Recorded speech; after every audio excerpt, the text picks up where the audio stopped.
Hello friends, ಎಲ್ರಿಗೂ ನಮಸ್ತೆ. Welcome back to my YouTube channel. ನಾನು ಮೌನಿಕಾ ವ್ಲಾಗ್ಸ್. ಬೆಳಗ್ಗೆಯಿಂದ ತುಂಬ ಬ್ಯುಸಿನೇ ಇತ್ತು ಕೆಲಸಗಳು. ಇವಾಗೂ ಅಷ್ಟೇ ಶಾಪಿಂಗ್ ಹೋಗಿ ಬಂದು ವ್ಲಾಗ್ ಸ್ಟಾರ್ಟ್ ಮಾಡೋದ್ರ ಒಳಗಡೆ 2 ಗಂಟೆ ಆಗಿದೆ ಟೈಮು.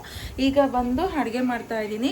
ಲೈಟಾಗಿ ಒಂದು ಸ್ವಲ್ಪ ಹೊರಗಡೆನೇ ತಿನ್ಕೊಂಡು ಬಂದ್ಬಿಟ್ಟು, ನನ್ನ ಮಗಳು ಹೊರಗಡೆ ಅಷ್ಟೊಂದು ತಿಂದಿಲ್ಲ, ಅವಳಿಗೆ ಯಾಕೋ ಇಷ್ಟ ಆಗಿಲ್ಲ ಅಂತೆ. ಆರ್ಡ್ರ್ ಮಾಡಿ ವೇಸ್ಟ್ ಆಯಿತು. ಇನ್ನು ಸರಿ ಮನೆಯಲ್ಲಾದರೂ ಮಾಡಿಕೊಡೋಣ ಅಂತ ಹೇಳಿಬಿಟ್ಟು ಈ ರೀತಿ ಪುದೀನ ಚಟ್ನಿ ಥರ ಮಾಡ್ತಿದ್ದೆ. ಅದಕ್ಕೆ ಟೊಮೆಟೊ ಮತ್ತು ಈರುಳ್ಳಿ ಎಲ್ಲ ಕಟ್ ಮಾಡಿ ಇಟ್ಕೊಂಡಿದ್ದೀನಿ. ಬೆಳ್ಳುಳ್ಳಿ ಒಂದು ಸ್ವಲ್ಪ ಬಿಡಿಸಿ ಇಟ್ಕೊಬೇಕು. ಕುಕ್ಕರಲ್ಲಿ ನೋಡಿ ರೈಸ್ಗೂ ಇಟ್ಬಿಟ್ಟೆ. ಒಂದು ಸ್ವಲ್ಪ ಗೋಲ್ಡ್ ಶಾಪಿಂಗ್ ಇತ್ತು, ಹಾಗಾಗಿ ಹೋಗಿದ್ದು. ಗೋಲ್ಡ್ ಶಾಪಿಂಗ್ ಅಂದರೆ ಗೊತ್ತಿರೋದೇ ಅಲ್ವಾ, ತುಂಬಾ ಲೇಟ್ ಆಗಿ ಹೋಗ್ಬಿಡ್ತು. ನಮ್ಮ ಮನಿಕಾಗೋಸ್ಕರನೇ ಒಂದು ಸ್ವಲ್ಪ ಶಾಪಿಂಗ್ ಮಾಡಿರೋದು. ಇವಾಗಿರೋ ಗೋಲ್ಡ್ ರೇಟಲ್ಲಿ ಏನು ತಗೋಬೇಕಂತಂದ್ರೂ ಭಯ ಆಗುತ್ತೆ. ಫಸ್ಟ್ ಗ್ರಾಮ್ ರೇಟ್ ಹೇಳಿದ ತಕ್ಷಣನೇ ಭಯ ಪಟ್ಕೊಂಡ್ಬಿಡ್ತೀರಿ, ಏನು ತಗೋಬೇಕು ಅನ್ನೋದು ಟೆನ್ಷನ್ ಆಗೋಗ್ಬಿಡುತ್ತೆ. ಆದರೂ ಸರಿ, ನಮ್ಮ ಕರ್ತವ್ಯ ನಾವು ಮಾಡಬೇಕು. ಅದಕ್ಕೆ ಎಷ್ಟಾಗುತ್ತೋ ಅಷ್ಟರಲ್ಲಿ ಮಾಡ್ಕೊಂಡು ಹೋಗ್ತಾ ಇದ್ದೀರಿ. ಮತ್ತು ಇವಾಗ ನಾನು ಚಟ್ನಿಗೆಲ್ಲ ಬಿಡಿಸಿ ಇಟ್ಕೊತಿದ್ದೀನಿ. ಇನ್ನು ಬೆಳ್ಳುಳ್ಳಿನೂ ಬಿಡಿಸ್ಬಿಡ್ತೀನಿ. ಟ್ರೈಪ್ಯಾಡು ಯಾವುದು ಸಿಕ್ಕಿಲ್ಲ ಕೈಗೆ ಸದ್ಯಕ್ಕೆ. ಈಗ 3-4 ದಿನದಿಂದ ನಾನು ಊರಿಗೆ ಓಡಾಡ್ತಿದ್ದಕ್ಕೆ ಯಾವ ವಸ್ತು ಎಲ್ಲಿದೆ, ಎಲ್ಲಿಟ್ಟಿದ್ದೀನಿ ಅನ್ನೋದು ಮರ್ತೋಗ್ಬಿಟ್ಟಿದ್ದೀನಿ. ಕೈಗೆ ಸರಿಯಾಗಿ ಸಿಗ್ತಿಲ್ಲ. ಹಾಗಾಗಿ ಇದನ್ನು ಬಿಡಿಸ್ಕೊಂಡಿದ್ದು ಆದಮೇಲೆ ನಾನು ತೋರಿಸ್ಕೊಡ್ತೀನಿ ಚಟ್ನಿ ಯಾವ ರೀತಿ ಮಾಡ್ಕೊಂಡೆ ಅಂತ. ಸೊ ಫ್ರೆಂಡ್ಸ್, ಇವಾಗ ಬಂದು ಚಟ್ನಿಗೆಲ್ಲ ರೆಡಿ ಮಾಡ್ಕೊಂಡಿದ್ದೀನಿ. ಇಲ್ಲಿ ನೋಡಿ, ಬಂದು ಚಟ್ನಿಗೆ ಒಂದು ಸ್ವಲ್ಪ ಆಯಿಲ್ ಹಾಕ್ಬಿಟ್ಟು ಫ್ರೈ ಥರ ಮಾಡ್ಕೊಂಡ್ಬಿಡ್ತೀನಿ. ಒಣಮೆಣ್ಸಿನ್ಕಾಯಿ ತೊಗೊಂಡಿದ್ದೀನಿ. ನಿಮ್ಗೆ ಬೇಕು ಅಂತಂದರೆ ಹಸಿಮೆಣ್ಸಿನ್ಕಾಯಿ ತೊಗೊಬೋದು. ಸ್ವಲ್ಪ ಟೇಸ್ಟ್ ಡಿಫ್ರೆಂಟ್ ಇರುತ್ತೆ, ಚೆನ್ನಾಗೂ ಇರುತ್ತೆ. ಮತ್ತು ಇಲ್ಲಿ ಬಂದು ಬ್ರೂನೋಗೆ ನೀರು ಇಟ್ಬಿಟ್ಟಿದ್ದೀನಿ ಪೆಡಿಗ್ರಿ ಮಾಡೋಣ ಅಂತ ಹೇಳ್ಬಿಟ್ಟು. ಟೋನಿಗಾದರೆ ವೈಟ್ ರೈಸ್ ಮಾಡಿದ್ನಲ್ವ, ಅದನ್ನೇ ತಿನ್ನಿಸ್ಕೊತೀನಿ. ಅವ್ನಿಗೆ ಆ ರೀತಿ ರೈಸ್ ತಿನ್ನೋದೇ ಇಷ್ಟ ಅವನಿಗೆ ಜಾಸ್ತಿ. ಪೆಡಿಗ್ರಿ ಆದರೂ ಒಂದು ಸ್ವಲ್ಪ ತಿಂದ್ಬಿಟ್ಟು ಹಾಗೆ ಬಿಟ್ಬಿಡ್ತಾನೆ. ರೈಸ್ ಆದರೆ ಹೊಟ್ಟೆ ತುಂಬ ತಿನ್ನಿಸ್ಬಿಡ್ತೀನಿ. ಹಾಗಾಗಿ ನಾವು ಇದಕ್ಕೊಂದು ಸ್ವಲ್ಪ ಎಣ್ಣೆ ಹಾಕ್ಕೊಬೇಕು. ಟ್ರೈಪ್ಯಾಡ್ ಹುಡುಕ್ತಾ ಇದ್ದೆ. ಒಂದು ಸ್ವಲ್ಪ ಎಣ್ಣೆ ಹಾಕ್ಕೊತಿದ್ದೀನಿ.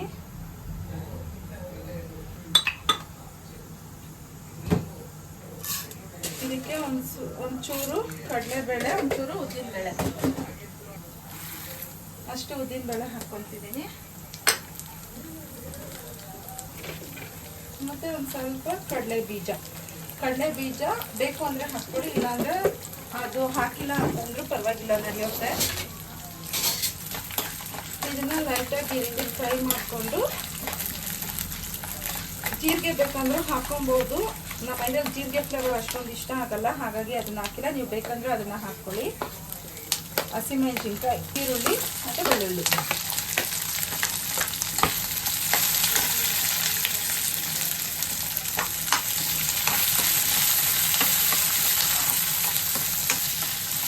ಇದನ್ನ ನಾವು ರುಬ್ಕೊಳ್ಳೋದೆ.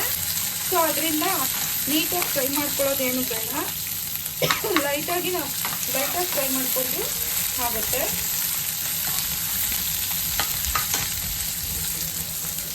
ಈಗಲೇ ಟೊಮೆಟೊನ ಹಾಕ್ತಾ ಇದ್ದೀನಿ.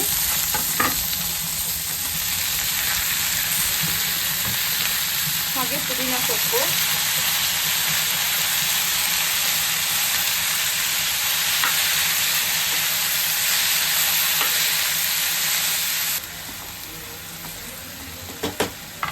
ಇವಾಗ ಇದಕ್ಕೆ ಬೇರೆ ಏನೋ ಹಾಕಿದಿರ ಒಂದು ಸ್ವಲ್ಪ ನಾವು ಲಿಡ್ನ ಕ್ಲೋಸ್ ಮಾಡಿ ಒಂದು ಸ್ವಲ್ಪ ಕುಕ್ ಆಗೋದಕ್ಕೆ ಬಿಡೋಣ. ಈ ಕಡೆ ಬ್ರೂನೋಗೆ ಪೆಡಿಗ್ರಿಗೆ ಮಾಡಿಬಿಡ್ತಾ ಇದ್ದೆ. ನೀರು ಕುದೀತಾ ಇತ್ತು, ಅದನ್ನು ಹಾಕಿ ಒಂದು 2 ಮಿನಿಟ್ಸು ಹಾಗೆ ಬಿಸಿ ನೀರಲ್ಲಿ ಒಂದು ಸ್ವಲ್ಪ ಕುದಿಲೆ ಅಂತ ಬಿಡ್ತೀನಿ. ಯಾಕಂದರೆ ಅವನಿಗೆ ಜಾಸ್ತಿ ಮೆತ್ತಗಿರಬೇಕು. ಅದಕ್ಕೆ ನಮ್ಮ ಟೋನಿಗಾದರೆ ನೀರಲ್ಲಿ ಹಾಕಿದ ತಕ್ಷಣನೇ ಆಫ್ ಮಾಡಿಬಿಡ್ತೀನಿ. ಬಿಸಿ ನೀರಲ್ಲಿ ಹಾಕಿದ ತಕ್ಷಣನೇ ಅವ್ನು ತಿನ್ಕೊತಾನೆ. ನಮ್ಮ ಬ್ರೂನೋಗಾದರೆ ಒಂದು ಸ್ವಲ್ಪ ಜಾಸ್ತಿ ಮೆತ್ತಕ್ಕಿರಬೇಕು. ಸೊ ಅದರಿಂದ ಒಂದು ಸ್ವಲ್ಪ ಕುದಿಯೋದಕ್ಕೆ ಬಿಡ್ತೀನಿ. ಈ ಕಡೆ ಇನ್ನು ಇದಕ್ಕೆ ಉಪ್ಪು ಅರಿಶಿನ ಹಾಕ್ಕೊಬೇಕು, ಅದು ಲಾಸ್ಟಲ್ಲಿ ಹಾಕೋದು. ಇವಾಗ ಇದನ್ನ ಈಗಲೇ ಅದರಲ್ಲೇ ಒಂದು ಸ್ವಲ್ಪ ಕುಕ್ ಆಗೋವರೆಗೂ ಬಿಡಬೇಕು. ಆ ಟೊಮೆಟೊ ನೀರಲ್ಲೇ, ನೀರೇನು ಹಾಕಬಾರ್ದು. ಇದು ಬಂದು ಬೇಸಿಗೆ ಕಾಲ ಬಂದರೆ ಸಾಕು, ಅಮ್ಮ ಈ ರೀತಿ ರಾಗಿದಲ್ಲಿ ಪೌಡ್ರ್ ಥರ ಮಾಡ್ತಾರೆ. ರಾಗಿ ಮತ್ತು ಇನ್ನೂ ಏನೇನೋ ಕಾಳೆಲ್ಲ ಹಾಕಿ ಹುರಿದು ಇದರಲ್ಲಿ ಪೌಡ್ರ್ ಮಾಡಿಕೊಡ್ತಾರೆ ನಮಗೆ ಕುಡಿಯೋದಕ್ಕೆ. ನನಗೆ ಇದ್ರ ಬಗ್ಗೆ ಡೀಟೇಲಾಗಿ ಅಷ್ಟು ಗೊತ್ತಿಲ್ಲ. ಅಮ್ಮ ಮಾಡಿಕೊಡ್ತಾರೆ. ನಾವೊಂದು ಸ್ವಲ್ಪ ಉಪ್ಪು ಇಲ್ಲಾಂದರೆ ಸಕ್ಕರೆ ಹಾಕ್ಕೊಂಡು ಮಿಕ್ಸ್ ಮಾಡಿ ಕುಡಿಯೋದೆ. ಮಕ್ಳಿಗೂ ಇಷ್ಟ, ನನಗೂ ಇಷ್ಟ. ದಿನ ಒಂದೊಂದು ಗ್ಲಾಸ್ ತಗೊಂಡ್ರೆ ತುಂಬ ಒಳ್ಳೆಯದು. ಅದರಿಂದ ಮಕ್ಳಿಗೂ ಒಂದೊಂದು ಗ್ಲಾಸ್ ಕೊಡ್ತೀನಿ. ನಮ್ಮ ಮನೆಯವರು ನಾನು ತಗೊತೀರಿ. ಒಂದು ಸ್ವಲ್ಪ ಜಾಸ್ತಿನೇ ಮಾಡ್ಕೊತೀರಿ ಆ ಪೌಡ್ರನ್ನ. ಪೌಡ್ರಿಗೆ ಮಾತ್ರ ತುಂಬಾ ಕೆಲಸ ಇರುತ್ತೆ, ತುಂಬಾ ಕೆಲಸ. ಈ ಪೌಡ್ರಿಗೆ ಏನೇನೋ ಹಾಕ್ತಾರೆ ಅಮ್ಮ, ಕಾಳೆಲ್ಲ ಹಾಕ್ತಾರೆ ಮತ್ತು ಡ್ರೈ ಫ್ರೂಟ್ಸು ಹಾಕ್ತಾರೆ. ಅದನ್ನೆಲ್ಲ ಹುರಿದು ಒಣಗಾಕಿ ಮಾಡ್ಕೊಂಬರೋದು. ಯಾವಾಗಾದರೂ ಒಂದ್ಸಲಿ ತೋರಿಸ್ಕೊಡ್ತೀನಿ ಬೇಸಿಗೆ ಕಾಲದಲ್ಲಿ. ಇವಾಗ ಮಳೆಗಾಲ ಸ್ಟಾರ್ಟ್ ಆಯ್ತಿನ್ನ, ಈ ಟೈಮಲ್ಲಿ ಮಾಡೋಕ್ಕಾಗಲ್ಲ.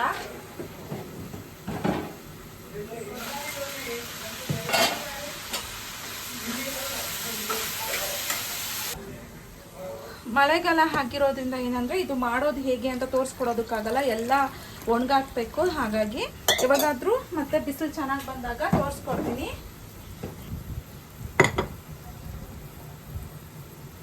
ಉಂಡೆ ಕಟ್ಕೊಂಡು ತಿನ್ಬೋದು, ಇಲ್ಲ ಅಂದರೆ ಈ ರೀತಿ ಜ್ಯೂಸ್ ಮಾಡಿಕೊಂಡು ಕುಡಿಬೋದು. ನಮ್ಮ ಮನಿಕಾ ಆದರೆ ಉಂಡೆ ಕಟ್ಕೊಂಡು ತಿಂತಾನೆ ಇರ್ತಾಳೆ ದಿನದಲ್ಲೇ ಅವಾಗವಾಗ. ತುಂಬಾ ಹೆಲ್ದಿ ಡ್ರಿಂಕ್ ಇದು ಮಾತ್ರ. ಅಂದರೆ ಇದೇನು ನಾವು ಬಿಸಿ ನೀರಲ್ಲಿ ಗಂಜಿ ಥರ ಮಾಡಿಕೊಂಡು ಕುಡಿಯೋದಲ್ಲ. ನಾವು ಆಲ್ರೆಡಿ ಇದನ್ನು ನೀಟಾಗಿ ಹುರಿದು ಫ್ರೈ ಮಾಡಿ ಅಂದರೆ ನೀಟಾಗಿ ಬಾಣಲಿಯಲ್ಲಿ, ಡ್ರೈ ಬಾಣಲಿಯಲ್ಲೇ ಹುರ್ಕೊಂಡು ನಾವು ಪೌಡ್ರ್ ಮಾಡ್ಕೊಂಡಿರೋದ್ರಿಂದ ನಾವು ಇದೇ ರೀತಿನೇ ಕಲಿಸ್ಕೊಂಡು, ಇಲ್ಲ ಐಸ್ ಕ್ಯೂಬ್ಸ್ ಸಮೇತ ನಾವು ಹಾಕ್ಕೊಂಡು ತಣ್ಣಗೆ ಕುಡ್ಕೊಬೋದು.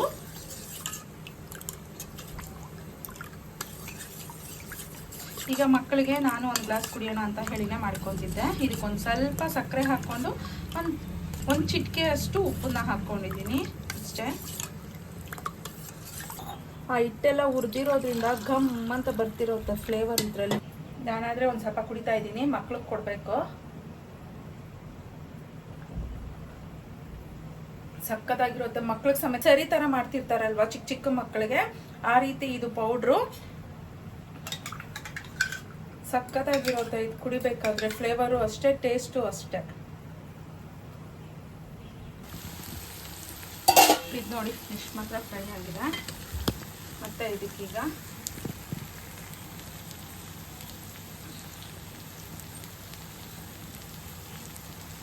ಒಂದು ಸ್ವಲ್ಪ ಅರಿಶಿನ ಹಾಕ್ತಿದ್ದೀನಿ. ಅರಿಶಿನ ಹಾಕಿ ಅಂತ ಮಿಕ್ಸ್ ಮಾಡಿಕೊಂಡು ಒಂದು ಸ್ವಲ್ಪ ತಣ್ಣಗಾಗೋ ಬಿಟ್ಬಿಟ್ಟು ರುಬ್ಕೊಳ್ಳೋವಾಗ ಉಪ್ಪು ಹಾಕ್ಕೊಳ್ಳೋದು.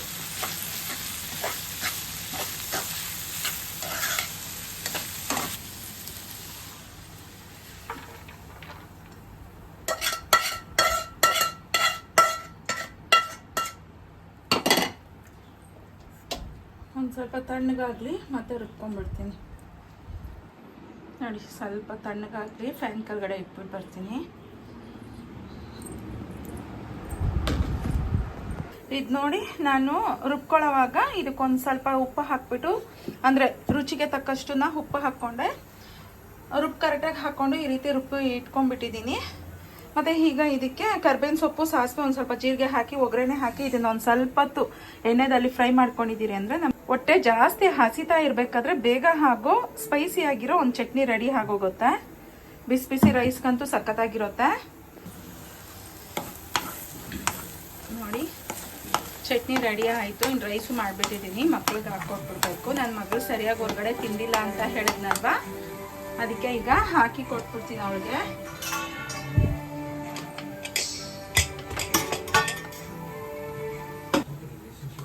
ನೋಡಿ ಈ ಥರ ಬಿಸಿ ಬಿಸಿ ರೈಸ್ಗಾಗಲಿ ಇಲ್ಲ ಕ್ರಿಸ್ಪಿ ಆಗಿರೋ ದೋಸೆಗಾಗಲಿ ಈ ಚಟ್ನಿ ಸಖತ್ತಾಗಿರುತ್ತೆ. ನನಗಾದರೆ ರೈಸ್ಗೆ ಇಷ್ಟ.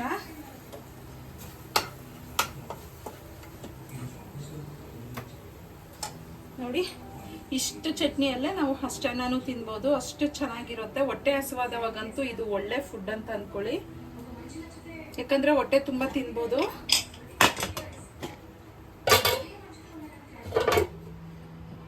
ಈಗ ಸ್ಪೈಸಿಯಾಗಿರೋ ಚಟ್ನಿ ಜೊತೆಗೆ ಬಿಸಿ ಬಿಸಿಯಾಗಿ ಅನ್ನನೂ ರೆಡಿ ಆಯಿತು. ಇನ್ನು ಮಧ್ಯಾಹ್ನದ ಊಟಕ್ಕೆ ಇದೆ ಇವತ್ತು ಸಿಂಪಲ್ಗೆ. ಹಾಗೆ ಅನಿಕಾಗೆ ಗೋಲ್ಡ್ ತಗೊಂಡ್ರಿ ಅಂತ ಹೇಳಿದ್ನಲ್ವಾ, ಅದು ಫೋಟೋಸೇ ಇದು. ಇದರಲ್ಲೇ ಒಂದು ಸೆಲೆಕ್ಟ್ ಮಾಡಿ ಮಗುಗೆ ತಗೊಂಡಿರೋದು, ಅದು ಫಂಕ್ಷನ್ ದಿವಸ ತೋರಿಸ್ತೀನಿ. ಇನ್ನು ಇವತ್ತಿನ ವ್ಲಾಗ್ ಇಲ್ಲಿಗೆ ಎಂಡ್ ಮಾಡ್ತಾ ಇದ್ದೀನಿ. ನಿಮ್ಗೆಲ್ರಿಗೂ ಇಷ್ಟ ಆಗಿದೆ ಅಂತ ಅಂದ್ಕೊತಿದ್ದೀನಿ. ಇಷ್ಟ ಆಗಿದ್ರೆ ಪ್ಲೀಸ್ ಲೈಕ್, ಶೇರ್, ಸಬ್ಸ್ಕ್ರೈಬ್ ಮಾಡಿ. ನಾಳೆ ಇನ್ನೊಂದು ವ್ಲಾಗಲ್ಲಿ ಸಿಗ್ತೀನಿ. Thank you for watching. Bye friends. ಒಂದು ಮಾತು, ಗೋಲ್ಡ್ ಮಾತ್ರ ಇವಾಗ ಇರೋ ರೇಟಿಗೆ ತೆಗಿಯೋದಕ್ಕಾಗಲ್ಲ.